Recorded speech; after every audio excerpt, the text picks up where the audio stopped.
ମାଙ୍କ ମୁଣ୍ଡରେ ପୋଲିସର ଟୋପି, ଏହାକୁ କୁହନ୍ତି ଅସଲ ଭଲ ପାଇବା। ଆଜ୍ଞା, ସଫଳତାର ଶୀର୍ଷରେ ପହଞ୍ଚିବା ପରେ ସମସ୍ତେ ନିଜକୁ ଆଇନାରେ ଦେଖନ୍ତି, କିନ୍ତୁ କିଛି ପୁଅ ଥାନ୍ତି ନିଜ ସଫଳତା ପଛରେ ଥିବା ସେହି ସଂଘର୍ଷର ଚେହେରାକୁ ଦୁନିଆ ଆଗକୁ ଆଣିଥାନ୍ତି। ତେବେ ସୋସିଆଲ ମିଡିଆରେ ଭାଇରାଲ ହେଉଥିବା ଏହି ଦୃଶ୍ୟ କୋଟି କୋଟି ଲୋକଙ୍କ ଆଖିରେ ଲୁହ ଆଣିଦେଇଛି।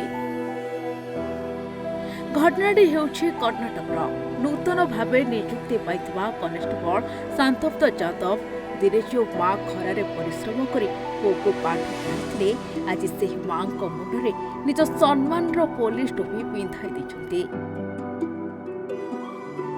ଏହା କେବଳ ଏକ ପୋଲିସର ଟୋପି ନୁହେଁ, ବରଂ ଜଣେ ମାର ବର୍ଷ ବର୍ଷର ତ୍ୟାଗ ଏବଂ ଜଣେ ପୁଅର କୃତଜ୍ଞତା ରହିଛି। ଏହି ଟୋପି ପଛରେ ରହିଛି ଶହ ଶହ ଶୀତୁଆ ରାତିର ପରିଶ୍ରମ ଏବଂ ଅଭାବ ଅନଟନ ସହ ସଂଗ୍ରାମର କାହାଣୀ।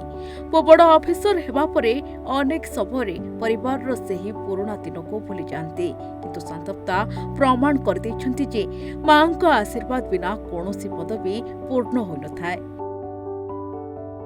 ତେବେ ଧନ୍ୟ ସେହି ମା ଏବଂ ଧନ୍ୟ ତାଙ୍କର ଏହି କର୍ତ୍ତବ୍ୟନିଷ୍ଠ ପୁଅକୁ। Bureau report, focus plus.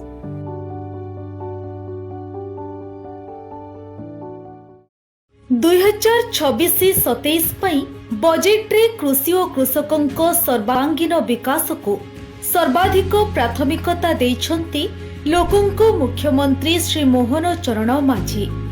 ଚାଷୀମାନଙ୍କ ଆର୍ଥିକ ସଶକ୍ତିକରଣ ପାଇଁ ବ୍ୟାପକ ସହାୟତା ରାଶିର ବ୍ୟବସ୍ଥା ସହ କୃଷି କ୍ଷେତ୍ରରେ ଆଧୁନିକ ଜ୍ଞାନକୌଶଳ ଓ ଯାନ୍ତ୍ରିକୀକରଣକୁ ପ୍ରୋତ୍ସାହନ ଦେବା ପାଇଁ ଅନେକ ଗୁରୁତ୍ୱପୂର୍ଣ୍ଣ ପଦକ୍ଷେପ ଗ୍ରହଣ କରିଛନ୍ତି। ସମୃଦ୍ଧ କୃଷକ ଯୋଜନା ପାଇଁ 6,088 କୋଟି, ପିଏମ୍ କିଷାନ ଯୋଜନାରେ 20,230 କୋଟି, କୃଷି ଯାନ୍ତ୍ରିକୀକରଣ ଏବଂ କୃଷି ଉଦ୍ୟୋଗ ପାଇଁ 841 କୋଟି ଓ ଶ୍ରୀ ଅନ୍ନ ଅଭିଯାନ ପାଇଁ 400 କୋଟି ଟଙ୍କାର ବ୍ୟୟ ବରାଦ କରାଯାଇଛି। ଏହି ବଜେଟ୍ ଅଧୀନରେ ପୁଷ୍ଟି ଶସ୍ୟର ଚାଷ ଓ ବ୍ୟବହାରକୁ ବୃଦ୍ଧି କରିବା ସହିତ ଗ୍ରାମୀଣ ଅର୍ଥନୀତିକୁ ସୁଦୃଢ଼ କରି ଓଡ଼ିଶାର ପ୍ରତିଟି କୃଷକ ପରିବାରକୁ ଏକ ସମୃଦ୍ଧ ଓ ଆତ୍ମନିର୍ଭରଶୀଳ ଭବିଷ୍ୟତ ପ୍ରଦାନ କରିବାକୁ ଲକ୍ଷ୍ୟ ରଖିଛନ୍ତି ଲୋକଙ୍କ ସରକାର।